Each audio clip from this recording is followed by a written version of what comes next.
Welcome, everybody, to WagerTalk Today. I am Lawrence Presman. He is Andy Lang. You're watching, without question, the world's best all-sports daily betting show on the planet. And if you guys haven't watched the show, if you've just stumbled in, you really do want to stay with us. We're going to give you guys some actionable information on what to bet tonight. We're going to talk some Canadian football. We're going to go through betting strategies. We're going to look at teams and their over and under records on certain days. This was a question asked by one of our users. Unbeknownst to both Andy and I, Ralph Michaels put a chart up last night to answer that question. So stay with us, man. This is a great show, and I promise you're going to laugh along the way. Andy Lang joining me as my co-host today in the maroon. How are you, Andy Lang? I would be a lot better if these freaking Wimbledon matches would get complete. The weather is throwing complete chaos into it. You have some people playing their second match of the tournament while other people haven't even completed their first. You're going to have a few days of nice weather, and then it looks right back to the rain next week. So if you're playing Wimbledon plays, if you're following our Wimbledon plays, just have your notifications turned on. The schedule is very, very wonky. But other than that, 2-in-1 day in MLB on July 4th. I'm very happy. Clients are very happy. So far, so good. It's a good day. Yeah, I lost July 4th. I was mad at myself. I put up Tampa Bay first 5 innings. It did not cash. I lost 1-0. Good job by the Philadelphia Phillies. What did you do yesterday? Oh, honestly, yesterday was a work day for me. So I had plenty of articles and research to do for golf that we put up for clients. Wimbledon plays, of course. I have to write articles, and I have to do work for my audio video production company. That's my company outside of WagerTalk. July 4th is a busy work day. We did this big festival up north. It was very, very cool. So not a lot of relaxing. I had a chance to kick back just a little bit in the evening. But July 4th, it's a work day for me. Andy Lang, moonlighting on WagerTalk. Speak to Johnny, lower pay. Jimmy Adams joining us. You guys are getting paid for this? I'm going to talk to Johnny. Well said. Jimmy Adams joining us, everybody. Jimmy, we love having you on, man. How are you, buddy? Doing great. Thanks for having me, as always, guys. Hope everyone had a wonderful 4th of July. Hopefully I can get you a winner today, and we'll talk some football, too. I've been doing that every week, so talk a season win total for you. Yeah, let's start right off the bat with baseball. You want to talk about the Houston Astros team total over. Woke up this morning to Andy Lang saying, "Hey, Jimbo, it moved a full point. You still like it?" The answer is yes. Tell us why. Yeah, so the Astros find themselves on a nice little 3-game winning streak, right behind an offense that has been hot. I mean, we saw the 12 spot they put on the Rangers in an emotional series 2 days ago. That's now 52 runs in their past 7 games. So offensive production coming at a high clip, swinging the bats really well. Now, Jose Altuve, he is dealing with a left oblique injury.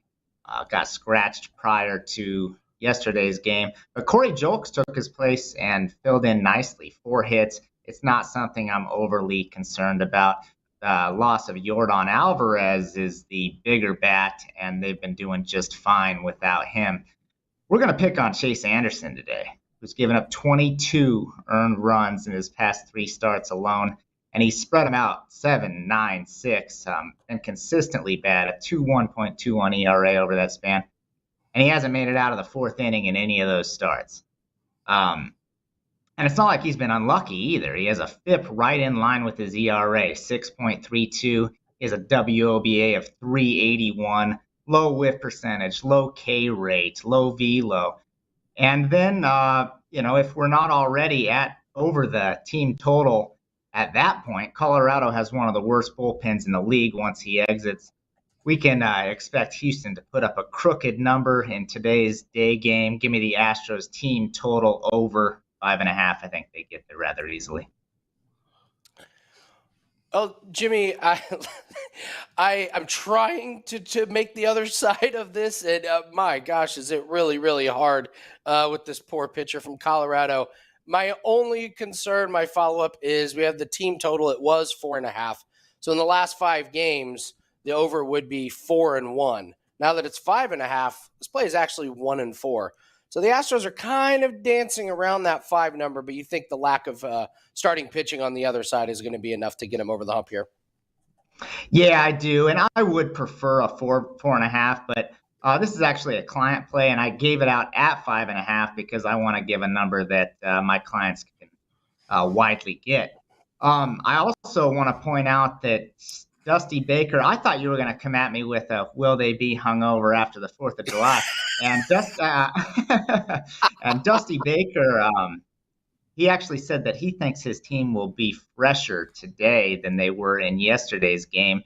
He thinks they were real tired off that series with the Rangers. We know how good the Rangers are, and that game they get out to the big, I think it would run lead and then blow the lead, come back to win it. So he thinks that they'll be ready to go today, and so do I. So the way we'll roll.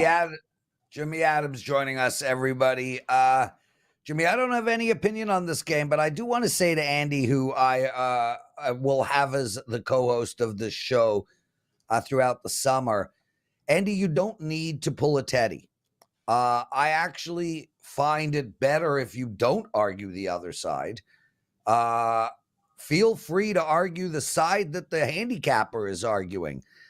Teddy likes to just be difficult, man. You don't have to be. You're too damn cute to be difficult. Do you and your wife ever even fight? How do you fight with Andy Lang? I think we've had one little argument since I've been married. Yeah, exactly. So there you go, Andy. It's not in your nature. It's in Teddy's. Jimmy Adams, the Dallas Cowboys. They have a season win total of 9.5. Look, this is a really interesting division here. Philadelphia is supposed to run away with it. And you got Dallas. Washington is an improved team. The Giants are an improved team. I'm really curious where you're going with this bet. Yeah, so let's take a look at that Cowboys season win total, one that I've already bet multiple times because I think it's too low. We're currently looking at 9.5 juice to the over at DraftKings. I'm going to recommend you play this over all the way up to 10.5. Look, for all the disappointment that Dallas has had in the postseason and a decade plus of kind of disappointing their fans, this has been a very good regular season team, at least in recent history. Cowboys have won 12 games in back-to-back regular seasons, and there's little reason to believe that this year's going to be any different, right? And remember that they did it last year with Dak Prescott missing a significant amount of time. Cooper Rush came in, proved he's a more than capable backup. Ezekiel Elliott's gone. Call that addition by subtraction. Tony Pollard led the team in rushing, was much more productive, averaged like 5-point-something yards per carry to Zeke's 3-point-something. I'm already hearing trade rumors, too, that they could be going after Cordero Patterson, Leonard Fournette. Don't be concerned about the running back position. Oh, and they added Brandon Cooks to go along with a talented wide receiver group that features Michael Gallup and CeeDee Lamb. Defensively, Dallas led the league in takeaways for the second straight year. That's just something that doesn't happen. And then they bring in Stephon Gilmore to complement Trayvon Diggs on the other side. As far as the schedule is concerned for the total here, they have the benefit of playing Arizona, Carolina, Seattle at home in non-divisional games. And then I'm going to disagree a little bit with what the Prez said. I think the NFC East is very top-heavy. I think the Giants are going to hit major regression.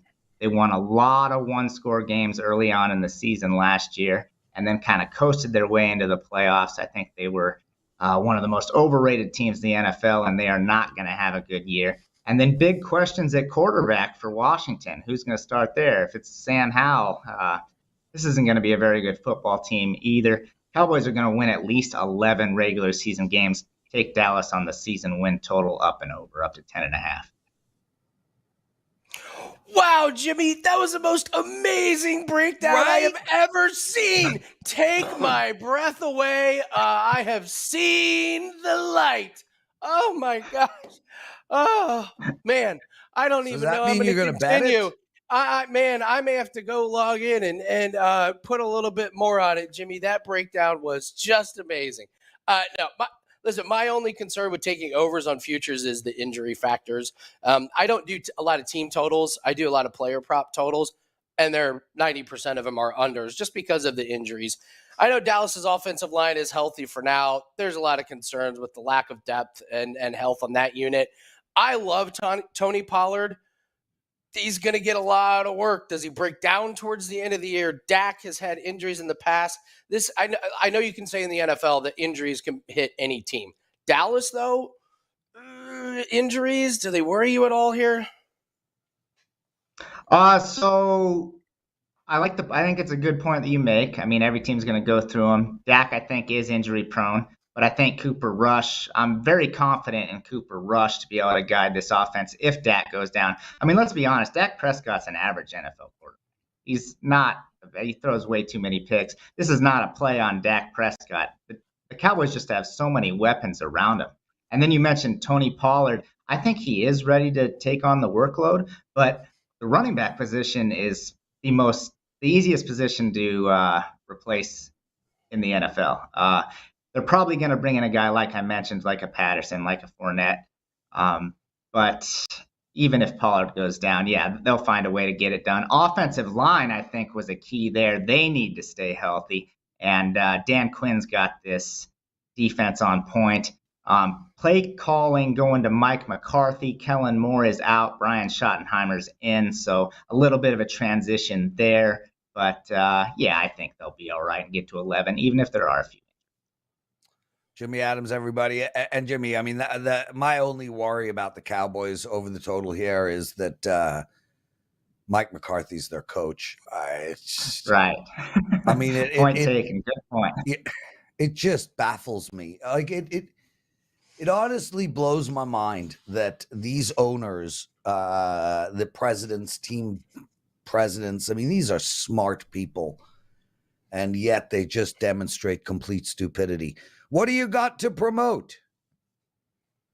So 4% best bets on the diamond tonight on a nice 5-1 run with plays 4% or better. It's been a great baseball season. We're going to keep it rolling tonight, throughout the week, throughout the month.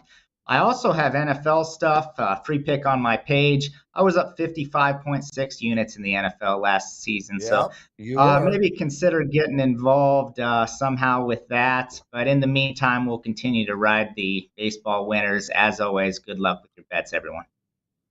Jimmy Adams, everybody. And yeah, guys, he had a monster NFL season last year.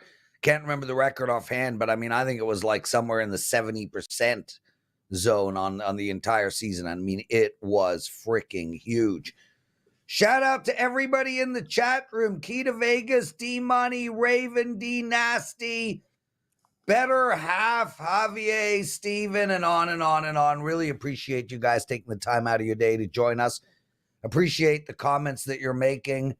Key to Vegas keeps writing, it's all in who you know. Lawrence. Okay. Thanks for deep thoughts from Key to Vegas. Andy Lang, what did we learn in the wonderful world of sports betting? Well, we learned on July 4th that some of these betting rules just always apply no matter what the event. Okay, so let me set the stage here for you. So the total was set too high as the books knew the public wanted to bet the over. We have an athlete getting up there in age that maybe can't quite perform like he used to. Inferior competition to where you don't have to go that hard to win. And we had a weather delay. All these signs point to the under, providing the value in the under, and yet the public was on the over. I'm not talking about Wimbledon, not talking about MLB, talking about the hot dog eating contest. Listen, the under hit, and it wasn't even close. And yet most people I know that bet on it oh, I'm just throwing some money on the over, and this is the books just had everyone right where they wanted them. I'm sure most of the sharps were in on the unders because that's where the value was. But who wants to root for an under in a hot dog eating contest? But once again, we could pad our bankrolls if we just look at the lines and the situations. It applies to all sports, including hot dog eating contests. That's what I learned yesterday. Andy Lang, some records in the eating contest. Nathan's hot dogs, 76 hot dogs and buns in 10 minutes. First, you should be ashamed of yourself. 141 hard-boiled eggs in 8 minutes. That's just sick. 55 glazed donuts in 8 minutes. I mean, chicken wings, 413 chicken wings in 12 hours. 32 Big Macs in 38 minutes. Ice cream sandwiches. I could break that record. 25 and a half ice cream sandwiches in 6 minutes. Dude. Only in America. They should do some healthy eating contests, like who could eat the most veggie egg white frittatas. Kale, yeah. The winner comes in at 2 in 10 minutes. Yeah, how much kale can you put down your mouth in 36 minutes? I honestly, as a Canadian who really never quite understood this eating thing, I still don't, Andy. I don't understand how this is a thing. Why? Why are people doing this? And where does it end? How many Because steaks? there's an audience. How many There's potatoes? There's an audience. They made TV shows with huge ratings after this. These competitions take place because there's an audience. They're simply giving us what we tell them we want. So blame it on us. If we wouldn't tune into the hot dog eating contest, they wouldn't have it. That's why. I don't get it myself. They have a shrimp cocktail eating contest here in Indianapolis at St. Omo's, hottest cocktail sauce in the world. And Joey Chestnut won the record. If you've ever tasted this cocktail sauce, you have no idea how you're just shoveling in shrimp with this cocktail sauce that's making your sinuses explode. I don't get it either, Prez. I am with you on this one 100%. I don't get it. Didn't watch it. Couldn't have cared less about it. Yeah. Dwayne Bryant, how many hot dogs can you eat in 10 minutes? I've not attempted that feat, Prez. Much to probably the surprise of many, that is not a feat that I've ever attempted. Yeah. But did you bet on any of this nonsense? No. I never bet on that stuff. Well, that's just crazy. Yeah, it's nuts. Welcome to WagerTalk Today, brother. Appreciate you being here. How was your July 4th? Pretty good. Went to a cookout with the family, went out, had nice weather outside, played some cornhole, drank some beers, had some dogs. It was a good time. Okay, so cornhole. That has that leaves images in my mind that I need out. Which is exactly why I said it. Is that hot dog that you dip in corn shit? No. Cornhole is a game that back when I was a kid, it was called bean bags. Oh. Bags. Yeah. A lot of times they're just called bags. You want to go play bags. Yeah, where you set those things up and you whip shit around and you try to get it in the hole. Yes. Right. Yes. When it got changed to cornhole, I have no idea. Yeah, I have no idea. Bean bags. Okay, let's get into it, man.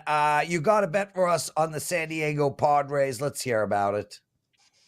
Yeah, I haven't bet this yet. I'm still mulling this one over, but I do lean to the Padres' first 5 run line. It was minus 115 last time I saw it. The Angels lost the first 2 games of this series, and I know a lot of people will be wanting to bet on them just to avoid the sweep. That's not logic that I've ever, I'd never make a bet just based on that alone. Yeah. And the Angels had lost 4 of 5 coming into this series, so it's not like they were rolling along and now, boom, they just lost 2.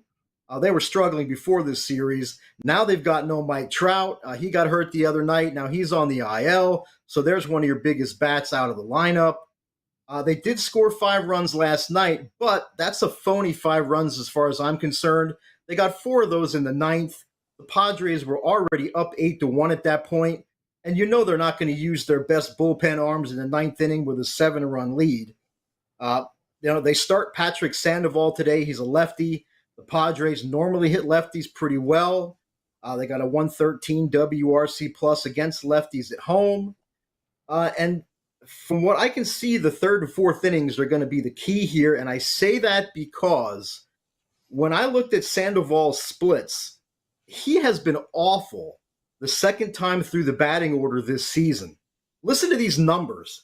347 batting average allowed, 938 OPS allowed, 409 weighted on base average, and a 209 whip the second time through the batting order this season. So if the Padres are going to hit this guy, I would have to think it would be around the third or fourth innings. On the other side, you've got Seth Lugo. He's been solid this season for the Padres. Can't really say anything bad about him. One other note, though, about the Angels, they are just 2-6 as a non-division road underdog at night against right-handed starters. That's the situation they find themselves in today. And like I said, I think the Padres can hit this lefty, and I think they can hit him that second time through for sure. So I'm liking the Padres in the first 5 on the run line at -115. I mean, yeah, this is a play where you're going up against the team of the Angels. You just kind of want nothing to be a part of. Ohtani says he has a blister. Now he's not going to pitch in the All-Star game. I don't know if I buy that the blister is the reason he doesn't want to pitch in the All-Star game.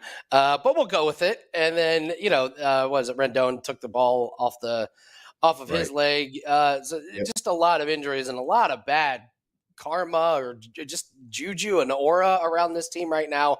I want nothing to do about it. I would also, I would caution everybody. Ohtani in the player prop world has been smashing this category is hits plus RBIs plus runs. I would be very concerned now that Trout's not in the lineup because a lot of Ohtani's success in the lineup was based on who was around him. Now they got it shuffled around. So if you've been riding the Ohtani train in player props, proceed with caution here as I'm not sure the books are going to adjust to this one as quick. So I'm with you, Dwayne. I cannot find any reason to go against you with this play.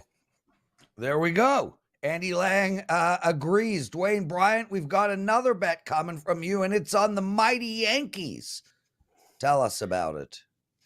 Yeah, I mean, I'm liking the Yankees' first 5 here. It was -105 last time I looked.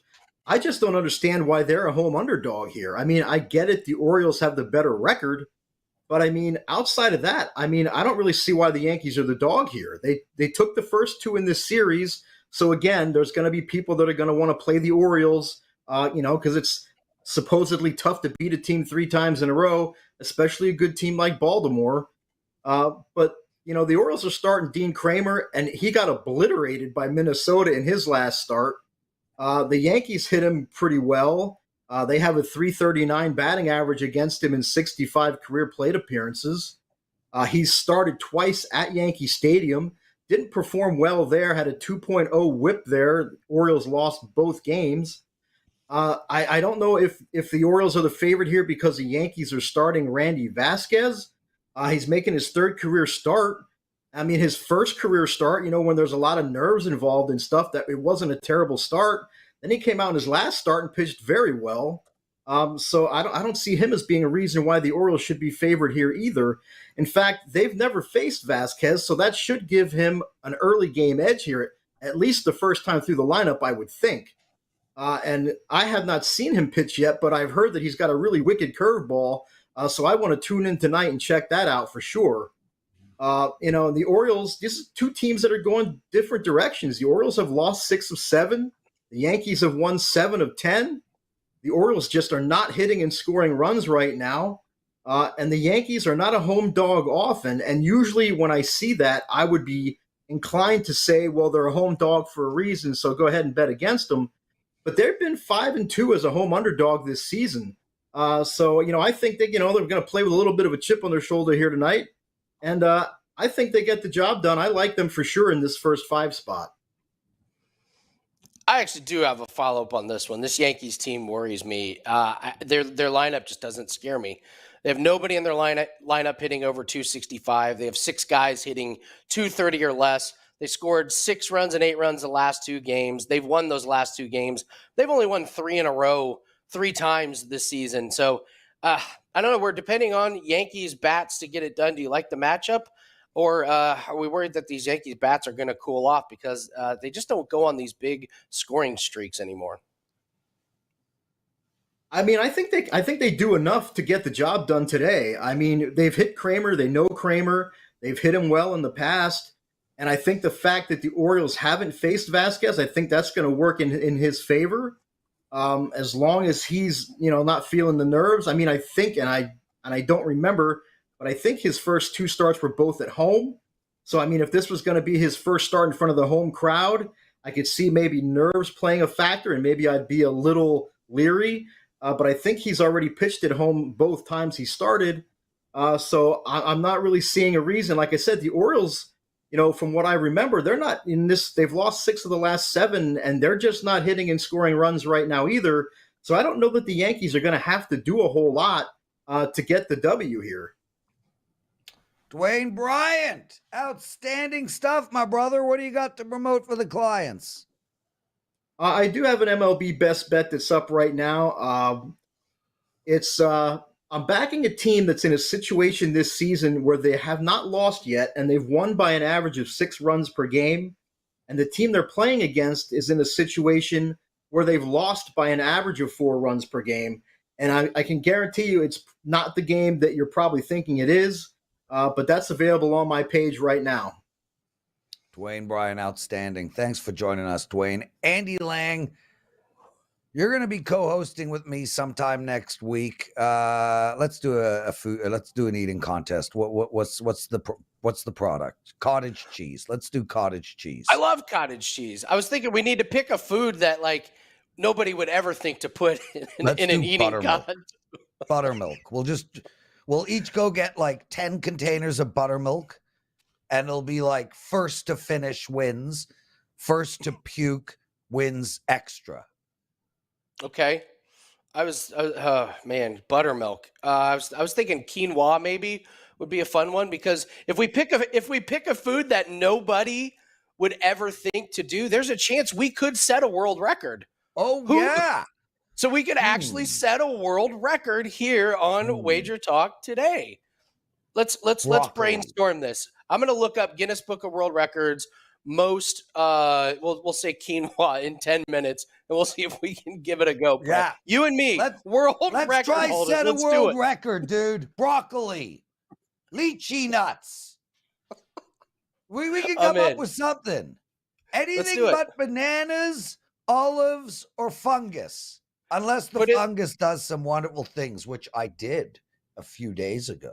Was exceptional. Speaking of which, I'm actually booking it tomorrow. I'm going to do a hero session with a shaman in the next 2-3 weeks. I should videotape that, dude. Oh my God. I don't even know if you know what I'm talking about, but the mushroom fanatics. No, I don't think a lot of people have heard of videotaping stuff. No, hero session. Hero session. Sorry. Yeah. If Prez gets high, then no food will stand in his way. Well said, Ghosted. Well said. Yes, absolutely, Ghosted. Andy Lang, it's time for betting strategy with Teddy and the Prez. Of course, you're stepping in here. Not much to talk about. Long story short, yesterday we spoke about teams that do well on certain days. One of our listeners, Breed, writes, would it be possible to get a similar chart from Ralph about over and under leaders by day or week, etc.? Ralph put up a chart. The chart speaks for itself. Andy, I'll hand the mic to you. You want to go through this? If you do. If not, we can just allow the chart to do its thing. Well, we talked about, I focused on the Dodgers on Monday. We were talking about teams on certain days. And sure enough, so they lost last night, but they won on Monday. They lost on Sunday. So if you're following the trend of Dodgers lose on Sunday, win on Monday and Tuesday, you would have gone 2-1, and their win on Monday was a run line. So Breed, love him, asked for over-under records by day. This chart is, you could argue, is more compelling than just the wins and losses. Look at this. And what is going on Mondays? Houston apparently does not have a case of the Mondays, comes out guns a-blazing, 12-0. They've never gone under on a Monday this year. Philly, 5-0-2. They've not had an under on Mondays. 7-1, your Toronto Blue Jays. 7-1, Atlanta on Thursdays, and then Toronto again on Sundays. What is it with your Blue Jays? Mondays and Sundays, man, back to back. Just look at those. If you play the over on Toronto on Sunday and Monday, you'd be 19-3. Amazing. Yeah. And hey, then, look, dude, and if you play the over on Toronto on Fridays, you'd be 0-11. You'd give it all back. So, yes, we have San Diego, terrible on Wednesdays. They don't score runs. San Francisco, under on Tuesdays. Milwaukee, under on Thursdays. And the Mets, under on Saturdays. I'm going to keep looking this up. There has to be something there to these charts. Like I said, I was stunned by this one. Yeah. Stunned. Yeah, well, look, across the entire league, 85-53 to the over on Mondays, and then 82-100 to the under on Fridays. How the hell is this a thing? With that said, who cares? It's not a small sample size either. I know. Those 180, 140 games on each of those days. So there has to be something to it. There has to be reasoning. If we can figure out the reasoning, this is a real thing. Chalk Pod writes, do you think Joey gets high before his eating contests? No, it'll dry out his mouth. It won't work. Do you know what food they use? Do you know what food they use in preparation to expand their stomachs? Grapes. They swallow whole grapes. Let's do grapes.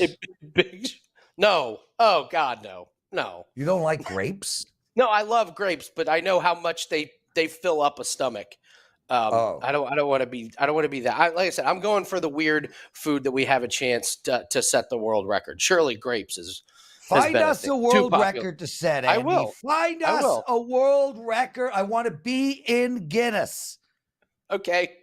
Andrew McInnis joining us, everyone. And if anybody we know could eat, it's probably 7'8" Andrew McInnis. How are you, my brother? What's up, guys? Doing very good. How are you guys doing? Is I is. I want a full screenshot. I also have pants to match. Dan, I want a full screenshot of Andrew dressing up for the show. Come on, let's see that. Stand up. Look, guys, I saw Prez's orange. I saw your orange shirt, and I was like, I got to dress up. I mean, that you're wearing your favorite shirt today. Look at this. Dude. Not too bad, eh? Not too bad. So how does a 7'8"? How does a 7'8" man find suits that fit? Well, first of all, if I was 7'8", I'd be not here right now, probably in NBA Summer League. But you know what? Yeah, ask Bull that hard. One. It's harder than exactly. It's harder than you think. I don't like it. Honestly, there's a reason why I only have a few suits, and it's because they cost a lot more to get them fit into my size. But, I'm trying to dress things up a little bit. And I'll tell you what, though, the second the show is over, I'm getting out of this. It is hot.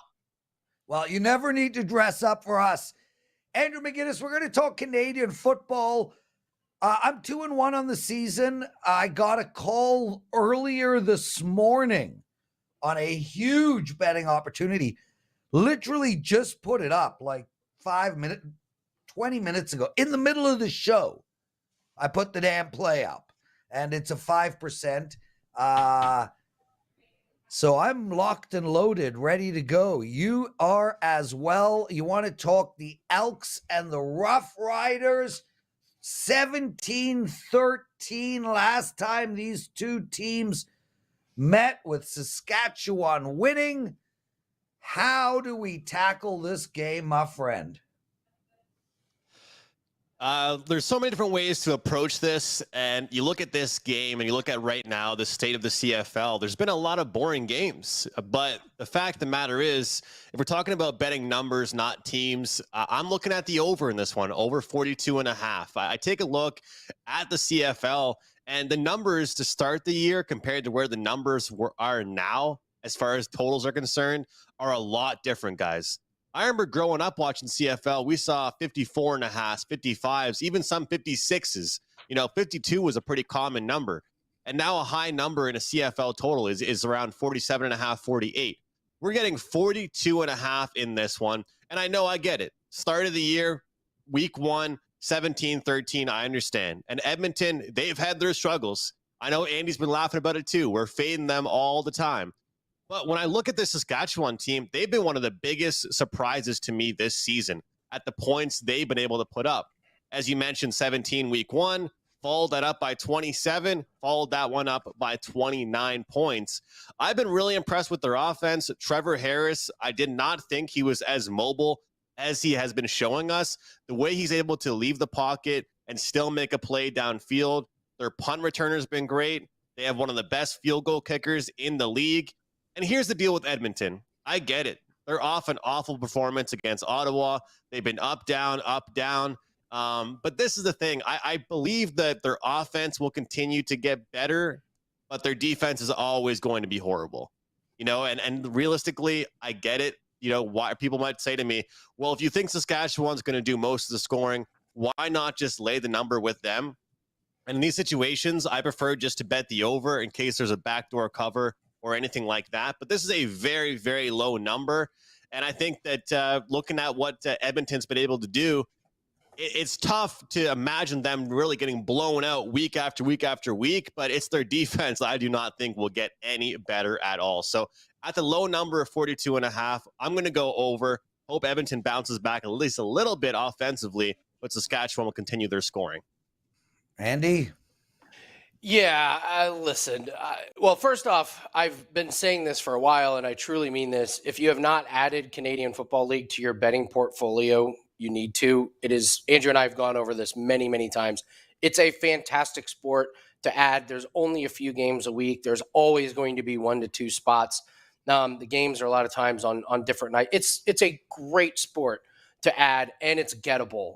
Andrew, Prez, you guys have all shown that it is. So if you haven't bet CFL yet, it really should be. And I'm not just saying that for myself. I'm saying that everybody should be in on it. But Andrew, I mean, the Elks, they're in a quarterback carousel now. They had 7 points last week. They had 0 points 3 weeks ago. A linebacker just got traded because he was unhappy.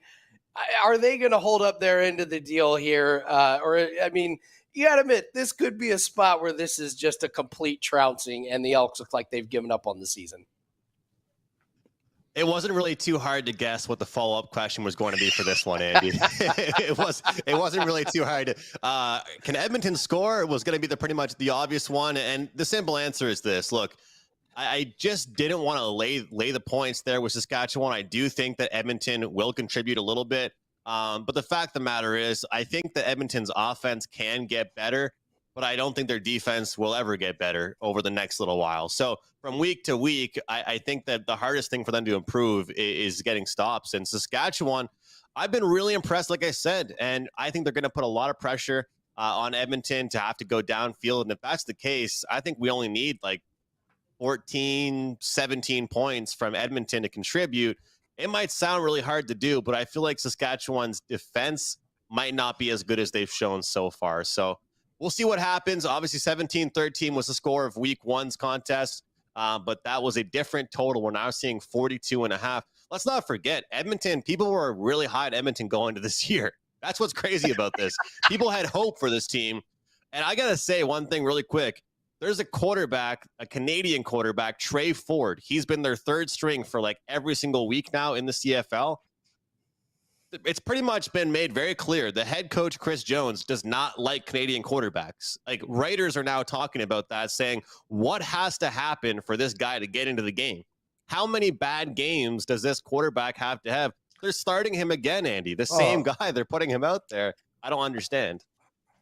Yeah, and I can't believe that the guy is against Canadian quarterbacks. I mean, that can't be a thing, but what do I know, man? I'm not in his mind. Let's move on. No follow-up question from Andy Lang here because we are up against it and he doesn't read his Slack. Calgary and Winnipeg.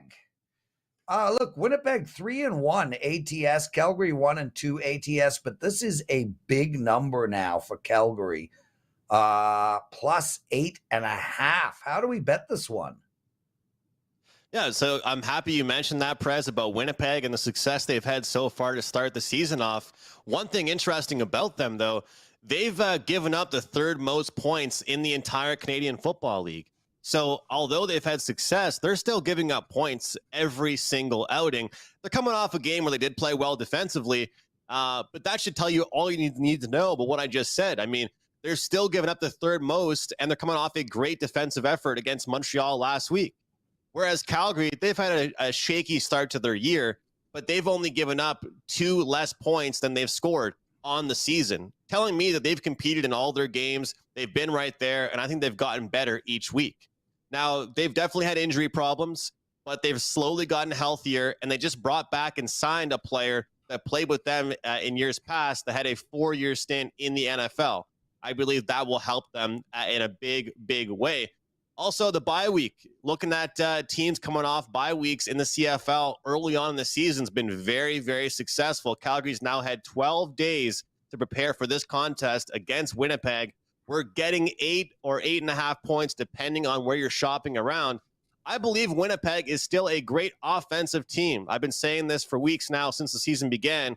I do not think they are the same team defensively as they once were. Calgary's rested, prepared, and hungry after a double OT loss in their last game. So I'll take the points we're getting here with the Calgary Stampeders plus 8 this week in week 5.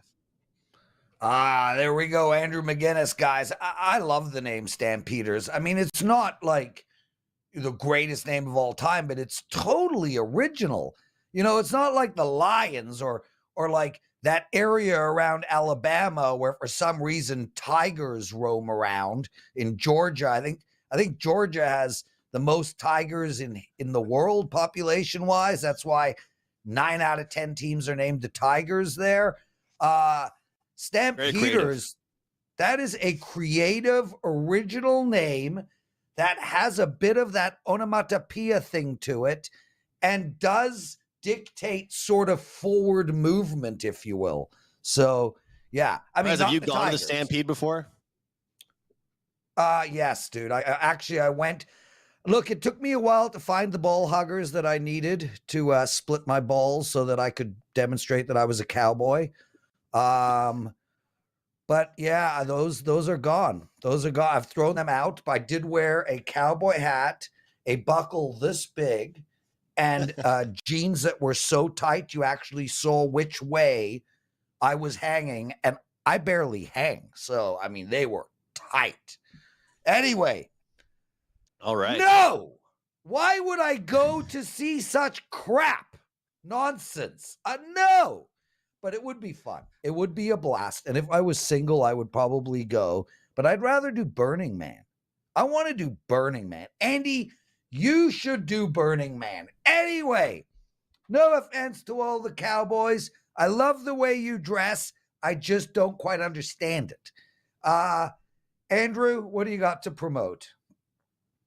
Yeah, Prez, I've got a 5% CFL play this weekend as well on a pretty big run with my CFL best bets. That includes 4% and 5% plays, 15 and 7 for over 30 units of profit. That dates back to last season. So I got to shape things up with the 2% and 3% plays, but 4% and 5% plays are going very, very well. And you can get that at my homepage, WagerTalk.com. Looking forward to this week. And guys, thanks for having me on.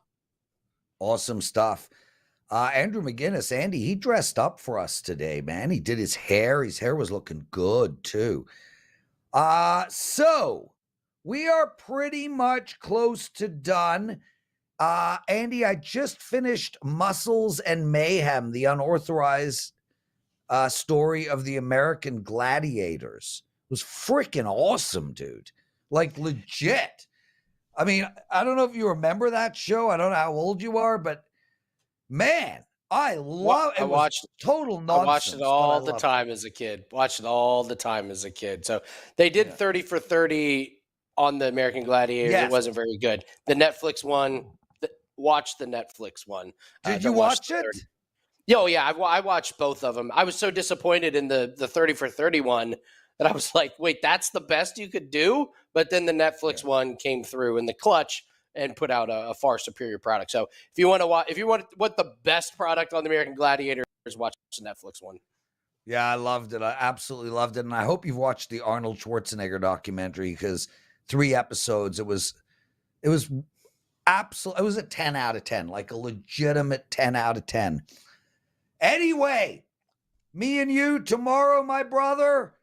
Andrew McInnis wants to know what my 5% play is. Andrew, if you head over to wagertalk.com, it should be up for sale within a couple of hours. It'll cost you $35, half price for you, bro.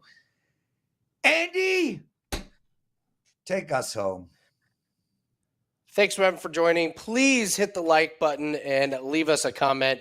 If you have a food that you would like me and Prez to try and set the world record, we will try and do it live on air. Thanks so much for joining us. All plays WagerTalk.com. Good luck on your bets, and we will see everyone tomorrow.